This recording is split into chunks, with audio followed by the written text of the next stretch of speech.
we remain steadfast in our commitment in delivering local news that matters. Stories that inspire. Enriching the lives of Filipinos in the Philippines and across the globe. This is your GMA Regional TV. Buong puso para sa Pilipino. Mga balitang angay-atangan sa One Mindanao. PRO 11, kumbinsido nga naadaw sa KOJC compound sa Davao City, nagtago si Pastor Apollo Kibuloy. Usa ka babae, napusilan patay sa kainom nga pulis. 1,501 ka illegal birth certificates gi-issue sa Santa Cruz, Davao del Sur, sumala sa LGU.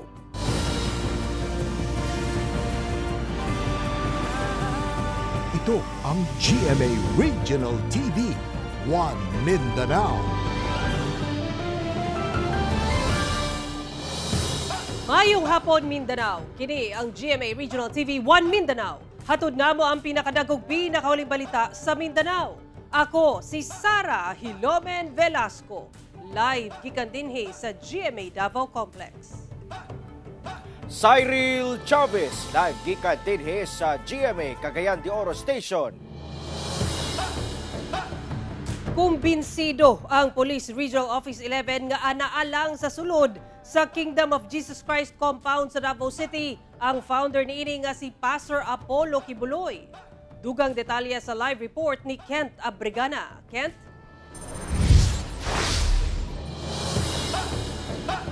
Sara, gibutyag sa Pro 11 nga duna sila'y impormasyon nga anaalang sa KOJC compound sa Buhangin, Davao City si Pastor Apollo Kibuloy. Gani dili matud papasigo ang 1,500 ka police personnel para mangita sulod sa KOJC compound. Nandyan siya at ginagamit niya lang ang kanyang mga tao para i-shield siya. Kumbinsido si Police Brigadier General Nicolas Torre III, ang Regional Director sa Police Regional Office 11, nga naalang sulod sa Kingdom of Jesus Christ compound sa Buhangin, Davao City, ang founder niini nga si Pastor Apollo Kibuloy. Kini base matud pa sa mga impormasyon nga nakuha sa ilang intelligence team. Based on the information that we have, we are inclined to really believe na nandyan siya. Sumala niya, maglisod sila sa pagpangita kang Pastor Kibuloy tungod sa mga miyembro sa KOJC nga nagababag ug ang kadako sa compound. Gani, dili matud papaigo ang 1,500 ka police personnel nga mangita sulod sa compound ug kung mamahimo, usa ka bulan matud pa sila nga mangita sulod sa KOJC compound. Nakukulangan na sa 1.5. Kasi ganito lang, baliktarin natin ang sitwasyon. Tayo magtago sa loob. Gaano katagal at gaano karaming tao ang gagamitin mo para hanapin yung nagtatago dyan. Mensahe ni ini sa kampo ni Kibuloy. We accept the challenge. Of course, on our terms. Walang firearm. Basta ito, tagu-taguan. We'll reduce this at tagu-taguan na lang. Hanapin natin yung mga nagtatago dyan sa loob ng inyong compound. Sa karon, ginakuhaan pa sa GMA Regional TV, One Mindanao ug pahayag ang kampo ni Pastor Kibuloy kalabot ni ini. Sara, mihangyo sab si Police Brigadier General Torre kang Pastor Kibuloy nga musurrender na lang sa otoridad ug atubangon ang iyang mga kaso. Sara. Okay, daghang salamat, Kent Abrigana. May komento na si Senate President Cheese Escudero kay hangtod karon wala pa nadakpan si Kingdom of Jesus Christ founder Pastor Apollo Kibuloy. National Bureau of Investigation 11 ug Police Regional Office 11 dunay pagpasabot kalabot niini. Ato ibalik si Kent Abrigana. Nakakahiya, kahiya-hiya para sa PNP na hindi magawa ito. Lalo na nandito pa naman daw sila sa bansa ayon sa Bureau of Immigration. Kini ang nahimong pahayag ni Senate President Cheese Escudero. Human pakyas gihapon nga madakpan sa NBI ug PNP hangtod karon ang mga dagkong personalidad lakip si Kingdom of Jesus Christ founder Pastor Apollo Kibuloy. Sumala ni Police Brigadier General Nicolas Torre III, ang Regional Director sa Police Regional Office 11. Nakabati na sila og pressure, ilabi pa nga sila ang pinakadakong law enforcement agency sa nasod. It's really a pressure on the part of the PNP and the other law enforcement agencies. Most especially, syempre, ang PNP, kami ang pinakamalaking law enforcement agency sa bansa eh. Gani, miingon sab ang National Bureau of Investigations 11 nga ilan ang ginabuhat ang tanan aron madakpan si Pastor Kibuloy ug mapat pa ka mga co-accused ni ini. Ato namang gihimo tanan no ang atong pagpalingkamot nga madakpan siya but wala man gyud so far. Apan gibutyag ni Torre nga dili matud pa siya ang primary nga gisugo nga papangitaon si Kibuloy. And ako nga lang, I'm fortunate na hindi ako ang primary na nauutusan nito.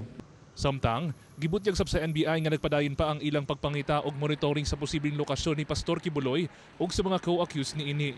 Sa pagkakaroon wala pay mahatag nga update but ongoing atong ginapahigayon nga implementation and service sa warrant of arrest kay Pastor Kibuloy ug sa uban niyang mga kaubanan ng mga akusado pod. Hinoon, dili uyon si Escudero sa sugyot nga kuhaan ang intelligence fund sa PNP kung dili pa mopatimaw ang mga ginapangita nga mga individual. Basi kuno mas mosamot pa o kapalpak ang ilang operasyon. Misaad ng Pro 11 nga hugot ang ilang ginahimong operasyon aron madakpan na ang pastor.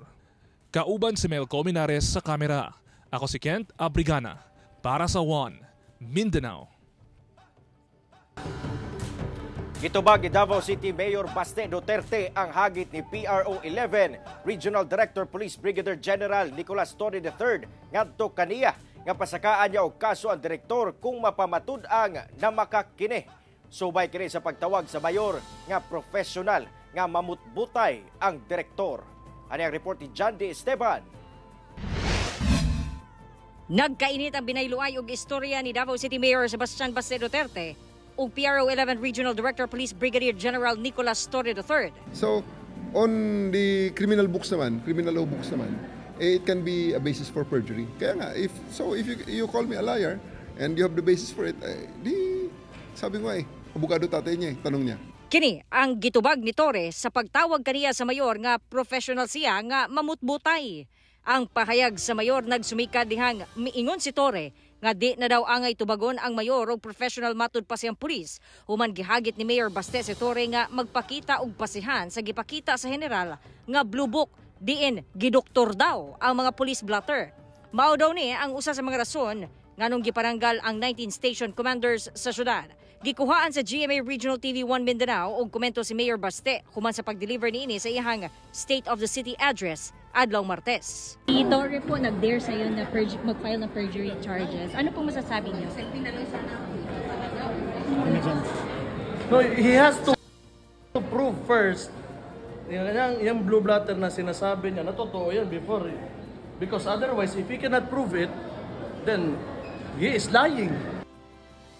I was to prove something, not me. Kauban, si Jojo Solarte sa kamera. Ako si John D. Esteban para sa One Mindanao. 13 ka mga Civilian Fire Auxiliary Group kon CFAG gikan sa nagkadayang barangay sa Cagayan de Oro City misalmot sa labing unang Higalaay Fire Olympics. Ang detalye sa report ni James Paulo Yap. Bucket relay, hose laying ug fire extinguishment. Pipila lang kini sa mga obstacle course nga giandam sa Cagayan de Oro City Fire District alang sa labing unang Higalaay Fire Olympics nga gisalmutan sa mga Civil Fire Auxiliary Group kun CFAG sa 13 ka mga barangay sa syudad. Gibutyag sa City Fire District nga ang maong aktibidad gihimo aron pasidunggan ang fire volunteer groups nga maoy ilang katambayayong panahon sa emerhensiya labi na sa sunog. Part na gid ni sa Higalaay Festival Calendar of Activities. So yearly na ni siya nato nga kuan ang activity sa kaning Fire Olympics nato. So na-convince nato ang city government to have this kind of activity. Usa sab kini kapamaagi aron mabansay ang mga volunteer group sa pagresponde sa mga emerhensiya. Sagad sa miyembro sa CFAG, mga barangay worker. Ang mga skills namo na enhance pinaagi sa ingon-aning nga mga activities and dili lang na mao ang mong natun-an kundi nakita pod namo nga daghan gid gyapon ang spirit of volunteerism. Gipasalamatan sab sa Bureau of Fire Protection ang fire volunteer group sa ilang kadasig ug dedikasyon sa pagtabang taliwala sa risgo niini. Kasagara member sa CFAG, bipat pagyapon ni sila sa barangay police. So appeal na ni sila, incorporated na ang ilang skills no, sa rescue, sa kining kuan no. Barangay emergency, capable na ni sila, no, including sa security and safety sa tibuok barangay. Kauban si Makoy Sempron sa kamera. Ako si James Paulo Yap para sa One Mindanao.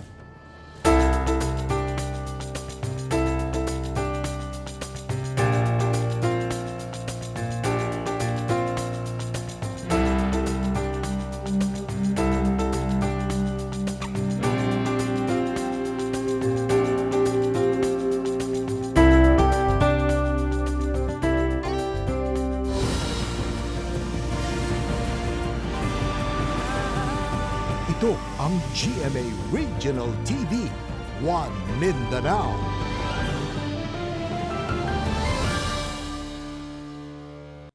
Miabot na matud pa sa kapin 1,500 ka irregularly issued birth certificates ngadto sa foreign nationals ang nadiskubre sumala sa lokal nga kagamhanan sa Santa Cruz, Davao del Sur. Kini atol sa pag-atubang nila sa hearing sa Senado. Atong saro ng detalye sa report ni Argil Relator live. Argil.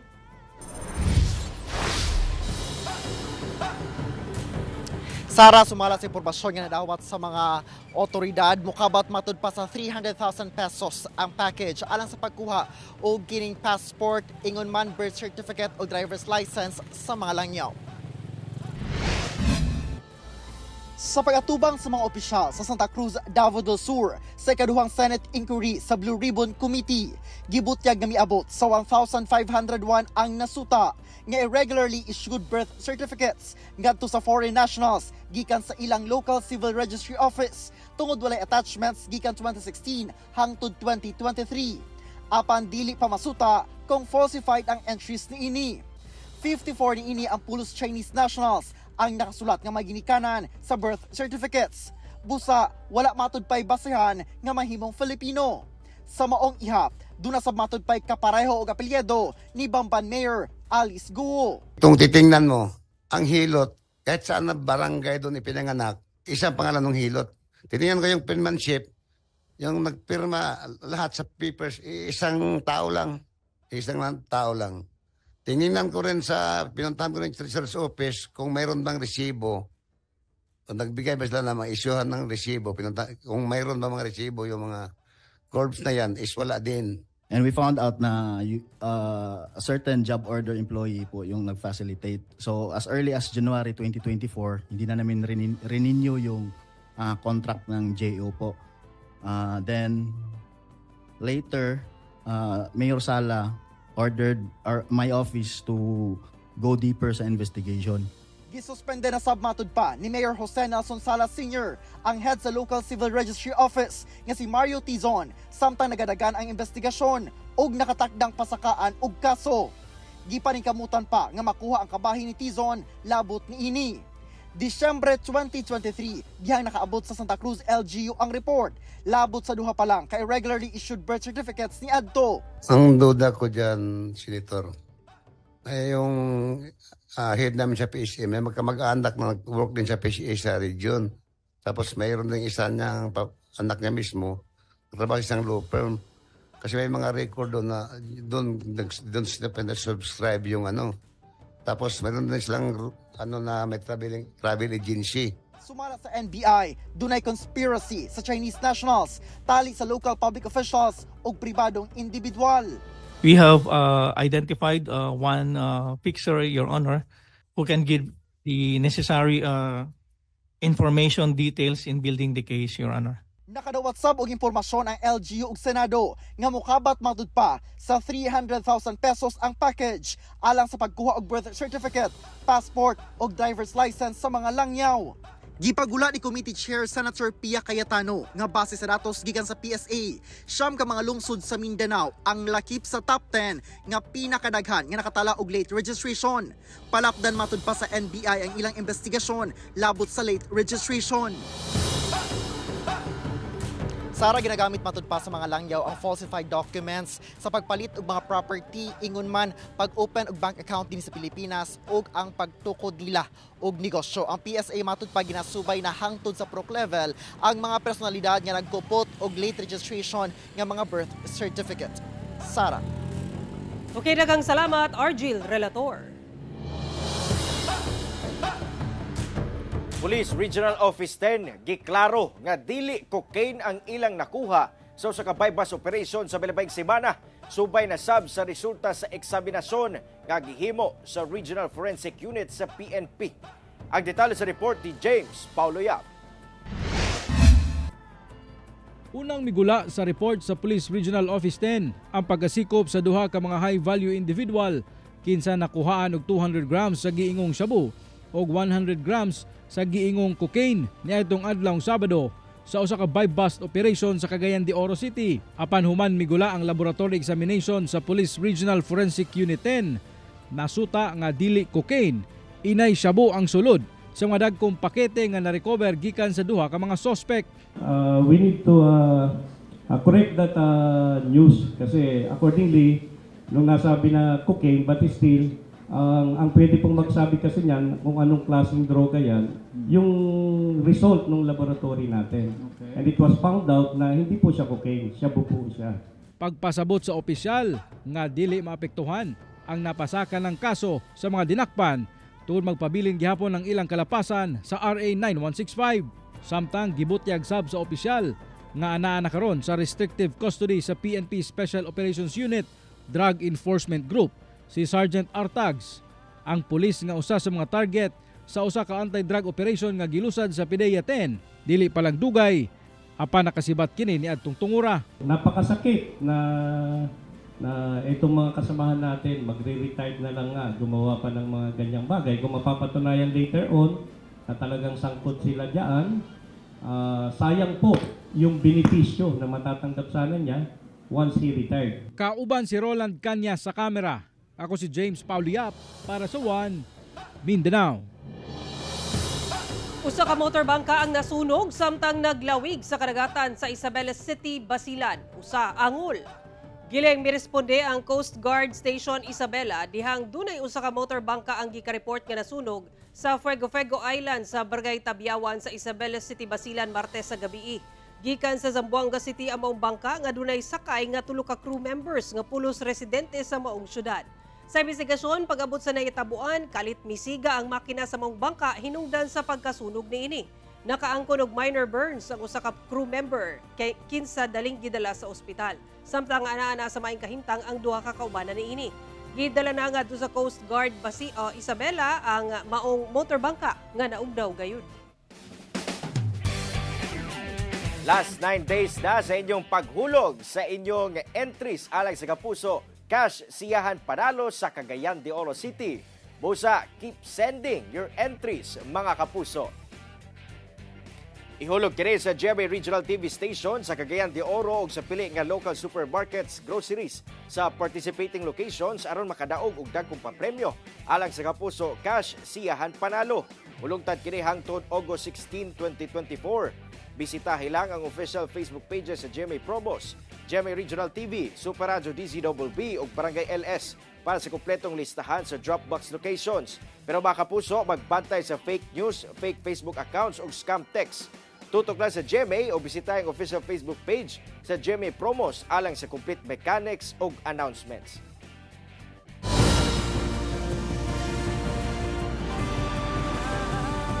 Ito ang GMA Regional TV, One Mindanao.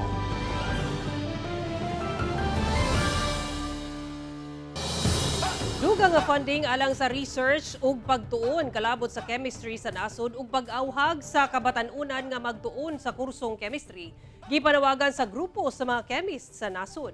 Dugang detalye sa report ni Kent Abrigana. Kapin 1,600 ka mga practitioners o professionals sa natad sa chemistry ang nagtabok sa 38th Philippine Chemistry Congress ug 2024 International Conference on Chemistry sa Davao City. This conference actually highlights and presents all papers and presentations with relation to chemistry research, chemistry industry, and academe. Most of them really are gearing towards sustainable development in the field of chemistry. Gibida usab dinhi ang mga technology nga tatak Pinoy. The products that we're currently enjoying are Filipino-made. So, halimbawa, may mga product tayo na gawa ng Pilipinas out of coconut. Yes, nakakatuwa lang na ito ay bunga ng mga collaboration natin. Gani ang 22 anyos nga material science and engineering student nga si Juan. Gibida ang iyang solusyon sa pangtanggal og taya sa brass. Kumpara itong formulation is very eco-friendly siya, no? So hindi natin masyadong kailangan problemahin yung waste if magpo-produce. And sa aking gustong ma-reach, no, is to influence the other youth in our generation. Sumala sa The Chemical Society of the Philippines, nagagamay na ang ihap sa mga licensed chemists sa nasod. Gusto namin silang hikayatin na kumuha talaga ng chemistry Kasi nagkakakulangan na talaga sa industriya kasi with the chemistry law, kailangan yung mga industries, lahat ng anything that will involve chemicals, dapat meron silang licensed chemist. Gawas ni ini, nang hinarusab sila nga mas matutukan pa og matagan og pondo sa gobyerno ang research nagat sa chemistry. Kikita natin na nag-improve naman. Pero syempre ang hinahanap natin is more funding, more opportunity for Filipino, lalo na yung mga gawa natin from the lab, maisalin para syempre ang ultimate goal natin is magamit ng ating kapwa Pilipino. Kauban si Mel Cominares sa kamera. Ako si Kent Abrigana para sa One Mindanao. Patay ang usa ka magtiayon human gipusil sa mga walam ay hiling suspetsado sa Zamboanga City. Wa nay kinabuhi ang usa ka 36 anyos nga lalaki, lakip ang 36 anyos sab nga asawa niini sa Sitio Aplaya, Barangay Buena Vista sa Zamboanga City. Human gipusil samtang sakay sa ilang motorsiklo pasado alas 2 sa buntag adlawng Martes. Sa investigasyon sa kapulisan, gikan kuno ng isda ang magtiayon aron dunay ikabalon sa ilang mga estudyanteng anak ug pauli na unta sila dihang nahitabo ang insidente. Sa karon wala pa matino kung kinsa ang nagpaluyo sa krimen, apan rido ang ginalantaw sa kapulisan nga posibleng motibo niini. Patay ang usa ka babae human kini gipusil sa nawong sa iyang uyab nga pulis sa Barangay Indangan, Davao City. Samtang usa ka lalaki sa Taguluan, Misamis Oriental ang gipusil tungod matud pa sa tsinelas. Nakaalerto si Kent Abrigana. Nagadugo na ang nawong niining babae human gipusil patay sa iyang uyab nga pulis pasado 1:30 Miyerkules sa Kadlawon. Ang biktima gilang si Justine Villarosa, taga Buhangin, Davao City. Sa investigasyon sa kapulisan, nag-inom matud pa ang biktima og ang iyang uyab nga pulis nga si alias Junjun nga naka-assign sa Mandog Police Station sa Davao City. Nagkalalis matud pa ang duha tungod sa selos. Hinungdan nga gikuha sa sospek ang iyang pusil o gipabuto sa nawong sa biktima. Primero ato is nag-inom pa sila so mabutang nato nga warag okay pa. Nya sa dihang under sa influensya na sila sa ilim ng makahubog, diha na naglalis and diha na nadunggan sa witness nga ay silosay nga panaglalis. Na-recover sa crime scene ang pusil nga gigamit ni alias Junjun ug mga basyo sa bala. Hinoon, misurrender na ang sospek sa kapulisan ug gikusudian na sa Mandog Police. Mga tubang kini og kasong murder, kinsa wala na mihatag og pahayag. Ingon ani nga incident, dili na mo siya pwede itolerate, dili na mo siya pwede tabunan, no? Kay ang Davao City Police Office kung tanan nato kung pwede mahibalo para makabalo ang publiko kung saan ay status. Ang ulog padayang ginatambalan sa ospital ang 28 anyos nga lalaking biktima sa pagmamusil sa Zone 10 Barangay Santa Cruz, Tagoloan, Misamis Oriental pasado alas 9 sa gabi adlang Martes. Sa investigasyon sa Tagoloan Municipal Police, nasayran nga nag-away ni adtong tungura ang biktima og uyuan tungod sa pare sa tsinelas. May patunga ang sospek sa mag-uyuan apan gidamay kini sa biktima. Hinungdan ni misulod sa ilang balay ang sospek ug mikuha sa iyang pusil o gipusil ang biktima kinsa naigo sa iyang tuong dughan. Samtang ang sospek misibat sab gilayon human ang krimen. Sa karon ongoing ang atong hot pursuit operation. Gipalakaw na po namo ang uban namo nga mga elemento sa intel para pag-locate aning suspitsado. Kauban si Mel Cominares sa kamera. Ako si Kent Abrigana para sa One Mindanao. Nangayo pagsabot ang Office of the City Environment and Natural Resources Zamboanga City ngadto sa mga residente sa syudad kalabot sa mga basura nga dili dayon makolekta. Kinihuman nakasinati ang buhatan og major breakdown sa ilang mga garbage trucks. Ani ang report ni Efren Mamak. Sa daplin niining usa ka dalan sa Barangay Campo Islam, Zamboanga City, makita kining daghang basura nga nagpundo. So sama-sabang sitwasyon sa usa ka dalan sa Barangay Kabatangan. Gani ni mga latagaw nga iro nga nangitag pagkaon miduol na sa mga basura. Mga aso kasi sa gabi gala. Pupunta dyan, ikakala dyan lahat. Matud sa Office of the City Environment and Natural Resources kon OCNR, nahimong hagit sa ilang buhatan karon ang pagpangolekta og basura. Kini human nakasinati og major breakdown ang ilang mga truck nga tig-kolekta og basura sa syudad. Sa 24 total garbage trucks sa LGU, 14 niini ang guba og kasamtangang pangginaayo. Particularly now, major breakdowns are being experienced by the office and we're trying to catch up. No? This is just we're talking on the coverage of the city government. Busa na ngayo og pagpasabot ang buhatan sa publiko kalabot ni ini, ilabi na nga sa mga basura nga dili dayon makolekta. Hinuon giawag sa buhatan ang publiko nga tumanon ang saktong oras sa paglabay og basura. We've been coordinating with the different barangays to help us out, especially just following the schedule of setting out their garbage. Schedule natin starts at 6 and 8 o'clock in the evening till dawn. Subling nagpainumdum ang buhatan kalabot sa multa kung mula pa sa Solid Waste Management Ordinance sa syudad. 200 pesos alang sa first offense, 500 alang sa second offense, 1,000 alang sa third offense ug mutaas pa kini sa mosunod nga mga offense. Kauban si Sim Romero sa kamera. Ako si Efren Mamak para sa One Mindanao. Naglusad ang Senro Saglan Sarangani og bugas bugti sa basura nga proyekto isip pamaagi alang sa pagpreserba sa kinayahan. Kini ang nahimong inisyatibo sa Senroglan aron maminusan ang problema sa basura sa lungsod. Sumala sa DNR SOC Sergeant, halos gatos kasako sa basura ang nakolekta sa mga residente sa lugar nga gilangkuban sa plastic wastes ug uban pa. Busa ana sa 332 ka kilo sa bugas ang gihatag sa mga misalmot sa maong programa. Una kining gilusad sa barangay Sapumasla sa Malapatan, Sarangani, ilawom sa Recognizing Individuals or Institutions towards Vibrant and Enhanced Rivers kon RIVER. Tungod niini, mas maingganyo pa kuno ang mga residente nga maprotektahan ang kinayahan. Dungan ini, usa ka Memorandum of Agreement sab ang gipirmahan sa DNR ug ubang organisasyon nga mao ang Adopt a River Project.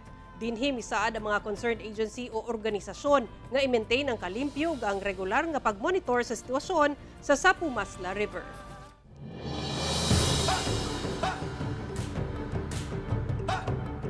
O kanto mga ulahing balita sa Mindanao karong adlaw, mamahimo ninyo kining makita pag-usab pinagi sa pagbisita sa official website sa GMA Regional TV o bisita ang official YouTube channel o i-click ang subscribe button para sa pinakaulahing balita. Daghang salamat sa atong mga kapuso sa Mindanao nga nagalantaw kanamog sa atong mga kapuso abroad. Padayon lang sa pagtutok sa mga lokal nga balita batag adlaw tungod sa GMA Regional TV, Local News Matters. Kami ang GMA Regional TV 1 Mindanao, tibok persa para sa mas na komisyon ug mas halapad nga pagserbisyo sa nasod.